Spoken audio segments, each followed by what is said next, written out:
Bible बाढ़ पाठ 83। पहला संघर्ष यीशु में विश्वास करने वालों के बीच। नमस्कार और शुभ दिन। यह है बाइबल बाढ़। बाढ़ वह होता है जो किसी पारंपरिक मौखिक परंपरा से जुड़े ग्रंथों को सुनाता है। मैं यहाँ यह बताने के लिए हूँ कि बाइबल का साहित्य परमेश्वर और मनुष्य के बारे में क्या कहता है। आज हम जिस स्थान पर है वह है प्रेरितों के काम की पुस्तक, जो बताती है कि कैसे कुछ यहूदी लोग जो यीशु को यहूदी मसीहा मानते थे, उसके मृतकों में से जीवित होने के बाद उसमें विश्वास करने लगे। इस कहानी में कुछ महत्वपूर्ण जटिलताएं हैं जिन्हें समझना आवश्यक है। यीशु के पुनरुत्थान और उसके अनुयायियों को दर्शन देने के बाद उसने अंतिम निर्देश दिए और फिर स्वर्ग को चला गया। प्रेरितों के काम की पुस्तक में कुछ महत्वपूर्ण बातें बताई गई हैं जो आमतौर पर चर्चों में नहीं बताई जाती। यीशु पर विश्वास करने वाले पहले लोग सभी यहूदी थे। यीशु की मृत्यु के बाद लगभग 120 अनुयायी ही बचे थे। क्रूस पर चढ़ाए जाने की घटना ने पहले के सभी अनुयायियों को भगा दिया था, लेकिन पुनरुत्थान के बाद यह निराशा उत्साह में बदल गई। इन पहले 120 विश्वासियों ने यीशु को यहूदी मसीहा के रूप में स्वीकार किया और उन्होंने यह कल्पना भी नहीं की कि उनके संदेश में गैर यहूदी शामिल होने चाहिए। जब ये लोग अन्य यहूदियों को यीशु का सुसमाचार सुनाने लगे तो कई और यहूदी भी उसमें विश्वास करने लगे। इन्हें यहूदी अधिकारियों ने द वे या नाजरियंस नाम दिया।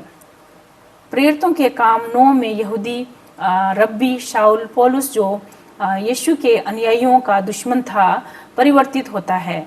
वह शुरुआत में केवल यहूदियों को यीशु के बारे में बताता है।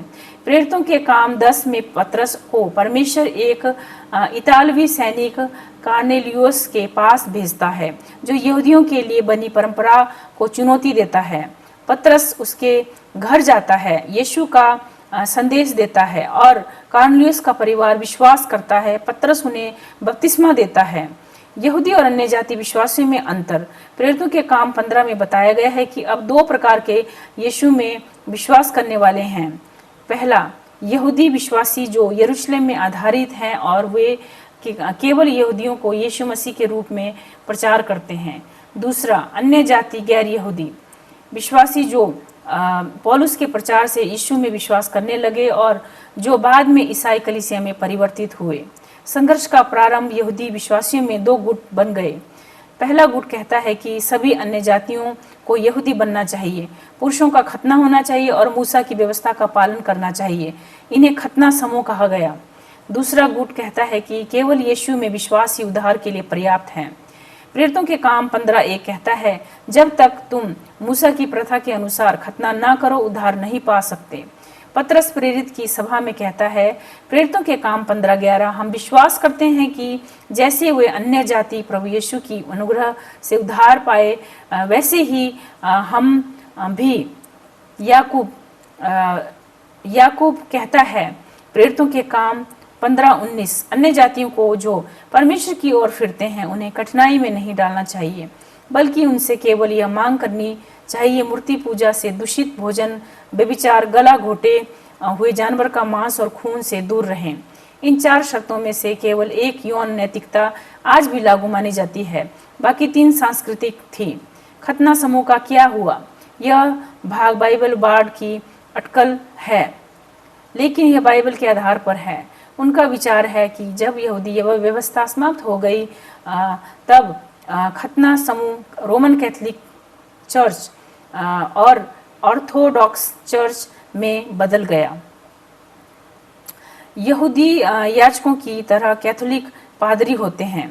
याजक मंदिर में बलिदान चढ़ाते थे। पादरी मिस्सा में यीशु के बलिदान को दोहराते हैं। यहूदी व्यवस्था की तरह कैथोलिक प्रणाली भी नियमों, संस्कारों और आचरण पर आधारित है। दोनों में आस्था के साथ कर्म का महत्व है। सारांश, प्रारंभिक कलीसिया की उपासना और आज के कैथोलिक अभ्यासों में कोई समानता नहीं है। कैथोलिक कलीसिया कहती है कि उसके पास जीवित परंपरा की शक्ति है जो बाइबल से ऊपर है, लेकिन बाइबल बाढ़ के अनुसार बाइबल ही पर्याप्त है और सभी शिक्षाएं पहले से ही मौजूद हैं। निष्कर्ष, यही है बाइबल बाढ़ की शैली, संक्षिप्त, केंद्रित और विषय पर केंद्रित प्रस्तुतियां। कोई भ्रम नहीं, कोई भटकाव नहीं। बाइबल क्या सिखाती है, बस वही प्रस्तुत किया जाता है। मेरा उद्देश्य आपको किसी धर्म में परिवर्तन करना नहीं है। ये पॉडकास्ट केवल जानकारी देने के लिए है। आप स्वयं तय करें कि आप बाइबल की बातों पर सहमत हैं या नहीं। पॉडकास्ट को समर्थन दें। पैट्रियन पर केवल $1 सप्ताह या $5 माह देकर सहयोग करें। आप GoFund में मी पर भी सहयोग कर सकते हैं। बाइबल बाढ़ कोई वेतन नहीं लेते और इस सेवा से उन्हें कोई आर्थिक लाभ नहीं होता है। अपने प्रश्न और सुझाव हमें भेजें BibleBard@gmail.com पर। आपकी प्रतिक्रिया का स्वागत करते हैं। धन्यवाद। आपका दिन शुभ रहे।